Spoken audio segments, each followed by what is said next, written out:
Hey, good afternoon, and welcome to this week's midweek encounter. I'm Pastor Chris Svihla, and I'm from Avon Community Church in Avon, Minnesota.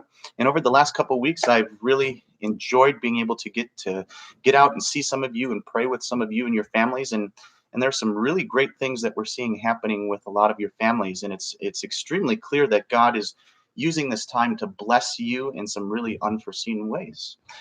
But it's also clear that there are a lot of you, as well as myself and my family and a lot of the staff at ACC, that are dealing with some really difficult emotions and thoughts, things that are really tearing at us from all different directions. Things like government officials telling us what to do, and health officials telling us what is right, and church leaders around the country doing different things based on what they feel is best for their people and how to lead their people. And it can be really confusing and angering, and all of this anxiety and fear enter into our lives and can be toxic for us and our mental, physical, emotional, and spiritual well-being.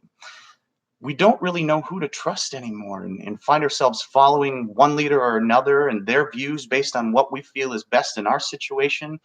After a while, we conform to the pattern of behaviors or views that we feel is best based on what we know to be true of the situation.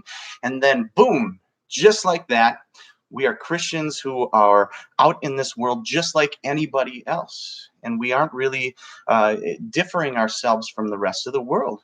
We're troubled, confused, feel lost, and lacking hope sometimes. But here's the good news.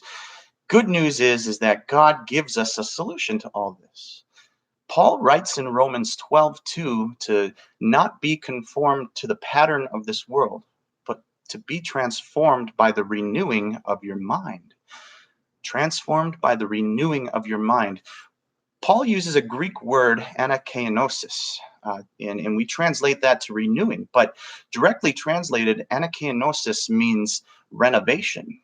So Paul is saying to renovate our minds, to transform our minds by renovating them. One of my favorite things to do with my wife is do home renovations, and we love to take out old and outdated things and freshen things up with paint or new furniture, and replace them with these beautiful and inviting things that welcome people in and feel really good. And this is exactly what Paul is telling us to do with our minds. You might even say that he was the first Chip Gaines, the first century Chip Gaines. Yes, I came up with that myself.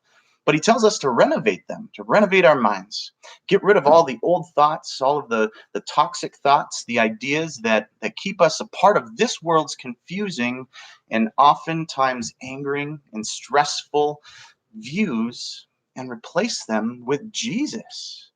We want to replace those things with Jesus, renovate our minds, get rid of all the old mental furniture that we have in there, and replace them with Jesus. He's all that we need in there. He's going to fill the voids left by removing that old toxic and ugly mental furniture and leave you with clarity, peace, and joy that I guarantee you won't find anywhere else in this world. I hope that was a little bit of encouragement for you today, and an uplift for you in this midweek encounter. I'll be praying for all of you this week. If you are a parent and you have a teen in grades 7th through 12th and want to join us tonight via our youth and family Zoom gathering, I encourage you to do so. Just reach out to me via my email at chris@avoncommunitychurch.org, and I can send you that Zoom invite. If not, we will see you all Sunday for our worship service, which again is at 9:30 a.m. Starting last week, but we will be continuing that through the summer here. Hope you all have a great week, and we'll talk to you soon.